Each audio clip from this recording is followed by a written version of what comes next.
அனைவருக்குமே வணக்கம். சற்று முன் கிடைத்திருக்கக்கூடிய ஒரு மிக மிக முக்கியமான செய்தி ஒன்று வெளியாகியுள்ளது. சற்று முன் உதயநிதி ஸ்டாலின் திகார் சிறையில் அடைப்பு, இது மாதிரி பார்த்திங்கன்னா செய்திகள் வெளியே இருக்குது. ஏற்கனவே திமுக பார்த்திங்கன்னா நிறைய பிரச்சனைகள், நிறைய திமுகவே கதறக்கூடிய சலருக்கு தான் சம்பவம் மேலே சம்பவம் நடந்துட்டு இருக்கு. இதைத் தொடர்ந்து உதயநிதி ஸ்டாலின் அவர்களும் பார்த்தீங்கன்னா இப்போ வசமாக சிக்கியிருக்காரு.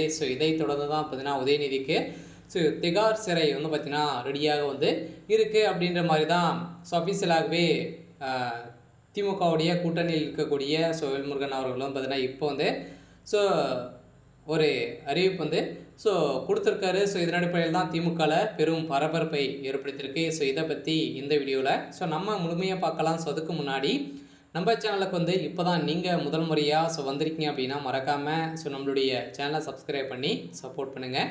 வாங்க வீடியோக்குள்ளே போகலாம். பார்த்தீங்கன்னா உதயநிதி ஸ்டாலின் அவர்கள் ஏற்கனவே சனாதன வழக்கின் மூலமாக பார்த்தீங்கன்னா நிறைய பிரச்சனைகள் அவருக்கு பார்த்தீங்கன்னா இந்தியா முழுவதுமே இவர் மீது நிறைய புகார்கள் எழுந்திருக்கக்கூடிய நிலையில் அதிரடியாக வருகின்ற சட்டமன்ற தேர்தலுக்குள்ளே திமுகவில் பார்த்தீங்கன்னா முக்கிய புள்ளிகளாக பார்த்தீங்கன்னா தூக்கிறதுக்கான ஏற்பாடுகள் அனைத்துமே நடந்திருக்கு. இதில் மூல காரணமாக செந்தில் பாலாஜி அவர்கள் பார்த்தீங்கன்னா செய்த மெகா ஊழலின் அடிப்படையில் திமுக இப்போ பார்த்தீங்கன்னா வசமாக சிக்கி கொண்டு இப்போ தவிர்த்துட்டு இருக்குது. இதன் அடிப்படையில் தான் செந்தில் பாலாஜி அவர்களுக்கு 15 ஆண்டுகள் பார்த்தீங்கன்னா சிறை தண்டனை வழங்கக்கூடிய நிலையில் இப்போ அதிரடியாக உதயநிதி ஸ்டாலின் அவர்கள் பார்த்தீங்கன்னா இந்த பணங்கள் அனைத்துமே துணை முதல்வர் உதயநிதி ஸ்டாலின் அவர்களுக்கு தான் இந்த பணங்கள் அனைத்துமே சென்றிருக்கு அப்படின்ற மாதிரி அஃபீஷியலாகவே தகவல் வெளியாக இருக்குது. இதன் அடிப்படையில் தான் இப்போ பார்த்தீங்கன்னா உதயநிதி ஸ்டாலின் அவர்களுக்கு திகார் சிறை பார்த்தீங்கன்னா ரெடியாக இருக்குது. விரைவில் சிறையில் அடைக்கப்படுவார்கள். திமுக சேர்ந்த முக்கிய புள்ளிகள்லாம் பார்த்தீங்கன்னா சிறைக்கு செல்லத்துக்கான அனைத்து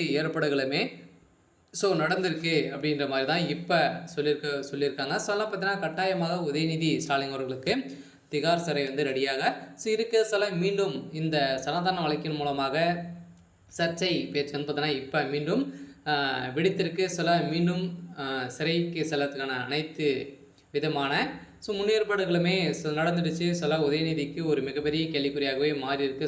இவர் உதயநிதி ஸ்டாலின் அவர்கள் துணை முதல்வராக இருக்கிறதுக்கான தகுதிகள் இழந்ததற்கான வாய்ப்புகள் இருக்குது. இதெல்லாம் பார்த்தீங்கன்னா திமுக செந்தில் பாலாஜி அவர்களும் அதேமாதிரி பொன்முடி அவர்களும் பார்த்தீங்கன்னா நிறைய புகார்கள் கைது செய்கிறதுக்கான அனைத்து ஏற்பாடுகளும் நடந்துச்சு. கைது செய்யப்பட்டாங்க. இதனால் பார்த்தீங்கன்னா திமுக அமைச்சர்களிலிருந்தே நீக்கப்பட்ட சம்பவத்தின் அடிப்படையில் திமுகவில் ஒரு அதிர்ச்சியை ஏற்படுத்தியிருந்தது. இதே மாதிரி தான் இப்போ உதயநிதி ஸ்டாலின் அவர்களும் திகார் சிறைக்கு செல்ல போகிறாரு அப்படின்ற மாதிரி அஃபீஷியலாகவே தகவல் வெளியாக இருக்குது. ஓகே. இன்றைக்கான அப்டேட் பார்த்தீங்கன்னா இதுதான். மறக்காமல் நம்முடைய சேனலை சப்ஸ்கிரைப் பண்ணி சப்போர்ட் பண்ணுங்கள். தேங்க்யூ.